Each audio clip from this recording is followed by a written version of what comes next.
عورت be be وہ سامنے گاؤں ہے، اس کے پاس 2 بیگ زمین اور 1 کنواں میرا ہے۔ میرا شوہر کاشت کرتا تھا اور ہم سب یہاں اطمینان سے رہتے تھے، مگر پارسال پچھلے سال وہ وبا میں مر گیا۔ وبا بیماری، زمیندار نے اس کی دوائی ٹھنڈائی بھی کی، دوائی ٹھنڈائی یعنی کہ علاج کروایا، مگر نہ بچا۔ 40 روپے کا حساب اس کے مرے پیچھے زمیندار کا نکلا تھا۔ میرے پاس دانہ خریدنے کو تنکا تک نہ تھا، کہاں سے دیتی؟ اس نے میرا بچہ لے لیا، اب مجھے اس سے ملنے بھی نہیں دیتا۔ مجھے اس کی صورت دیکھے 5 مہینے ہو گئے، کئی دفعہ گئی، دھتکار دیا۔ دھتکار دینا یعنی کہ ڈانٹ دینا۔ یہاں پہنچ کر عورت کی ہچکی بن گئی۔ ہچکی بن جانا، روتے روتے آواز کا بند ہو جانا، اور اس نے توصیف کے قدموں میں گر کر کہا کہ بی بی میرا بچہ مجھ سے ملوا دو، خدا تمہاری ممتا ٹھنڈی کرے۔ موسیٰ: بس بیگم چلو، دیکھو بالکل شام ہو گئی۔ دونوں میاں بیوی اس عورت کی حالت پر افسوس کرتے ہوئے گھر آ گئے، اور صبح ہی توصیف کے حکم سے مسجد کی مرمت شروع ہو گئی۔ مرمت مطلب تعمیر، اور 1 مہینے بھر کے عرصے میں نہایت خوبصورت مسجد تیار ہو گئی۔ چلے کی سردی تھی، یعنی کہ بہت زیادہ سردی تھی، اور کرکراتے جارہ بھی سردی کو ہی کہتے ہیں۔ وقت کی بات اور ہونی شدنی کہ توصیف کا بڑا لڑکا کلیم خاصا بھلا چنگا کھیلتا مالتا اندر آیا، اور پلنگ پر لیٹتے ہی اس شدت کا بخار چڑھا کہ ماں اور باپ دونوں پریشان ہو گئے۔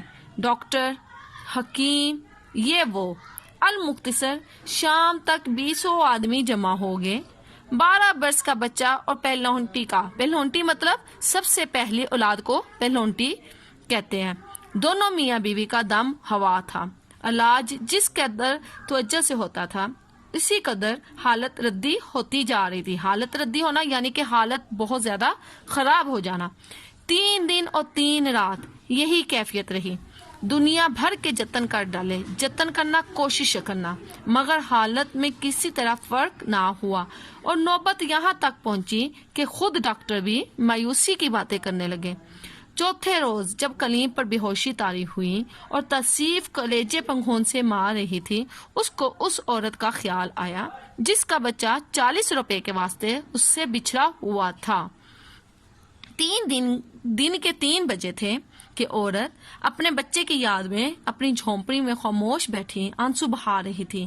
توصیف اس کے پاس پہنچی اور کہا، چلو میں زمیندار کا روپیہ دوں اور تم اپنا بچہ لے آؤ۔ عورت پر ایک شادی مرگ کی کیفیت طاری ہوگی۔ شادی مرگ یعنی کہ بہت زیادہ خوشی۔ وہ اچھل پڑی اور ہاتھ جوڑ کر کہنے لگی، کیا آپ میرا بچھڑا ہوا کلیم مجھ سے ملوا دیں گی؟ توصیف: کیا تمہارے بچے کا نام بھی کلیم ہے؟ عورت: جی ہاں۔ توصیف: ہاں چلو، میرے ساتھ چلو۔ عورت توصیف کے ساتھ چلی، مگر راستے بھر اس کی حالت عجیب رہی۔ وہ توصیف کا منہ دیکھتی تھی، بلبلاتی تھی، گر گراتی تھی، ہاتھ جوڑتی اور کہتی تھی، بیگم 40 روپے بہت ہیں، مگر میں ہاتھ جوڑوں گی اور دوں گی۔ 5-6 روپے کے برتن تو میرے پاس ہیں، یہ لے جائیے۔ 3 روپے کا ایک حل ہے، باقی روپے جب تک میں نہ دوں آپ میرے کلیم کو اپنے پاس رکھ لیجئے، میں دور سے ایک دفعہ روز دیکھ آیا کروں گی۔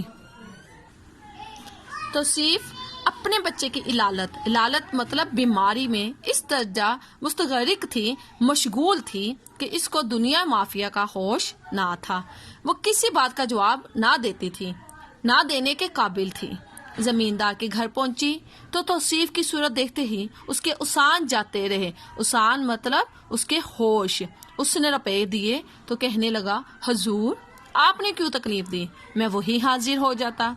اب ایک عجیب منظر تھا۔ زمیندار نے کلیم کو آواز دی، اور ماں کا دل جو بچے کی جدائی میں تڑپ رہا تھا مچھلی کی طرح لوٹنے لگا۔ وہ کبھی دروازے کو دیکھتی اور کبھی توصیف کو۔ اس کے ہاتھ توصیف کی طرف جڑے ہوئے تھے اور زبان سے صرف اتنا کہہ رہی تھی کہ بیگم تیری ممتا ٹھنڈی رہے۔ کلیم باہر آیا، ماں کی صورت دیکھتے ہی دھورا اور اس کے گلے میں ہاتھ ڈال کر چمٹ گیا۔ اس وقت عورت نے فرتے مسرت میں ایک چیخ ماری. فرتے مسرت یعنی کہ خوشی کے مارے، بہت زیادہ خوشی میں، اور تصیف کے قدموں میں گر کر کہا، اے بیگم خوش رہ، بچھڑا ہوا لاج مجھ سے ملا دیا. توصیف کا دل اپنے کلیم میں پڑا ہوا تھا. بھاگم بھاگ آئی تو ڈاکٹر کے یہ الفاظ اس کے کان میں پہنچے، اگر بخار اتر گیا تو خیر، ورنہ پھر حالت بہت خطرناک ہوگی. برابر کے پلنگ پر خاموش لیٹ گئی. رات کے 10 بجے ہوں گے. بچے کا بدن دیکھا تو بدستور چنے بھون رہے تھے. مایوس ہو کر پھر لیٹی اور یقین ہو گیا کہ اب بخار اترنے والا نہیں. 12 بجے کے قریب بخار اور تیز ہوا اور تصیف اب قطعی مایوس ہو گئی. انہی خیالات میں گلتا و پیچا یعنی کہ پریشان لیٹی ہوئی تھی کہ آنکھ لگ گئی. دیکھتی کیا ہے کہ ایک شخص سامنے کھڑا کہہ رہا ہے، توصیف خدا کا اصلی گھر تو بچھڑے ہوئے کلیم کی ماں کا دل تھا. تو نے اس کی ممتا کی مدد کی، تیرا بچہ تجھ کو مبارک ہو. تو نے غریب کلیم کو ملوا دیا. اٹھ، تو بھی اپنے کلیم سے مل. توصیف اب بھی خواب ہی دیکھ رہی تھی کہ موسیٰ کی اس آواز نے اسے چمکا دیا. الہی تیرا شکر ہے بخار اتر گیا. گھبرا کر اٹھی تو بچہ پسینے میں نہا رہا تھا اور بخار کا پتہ تک نہ تھا.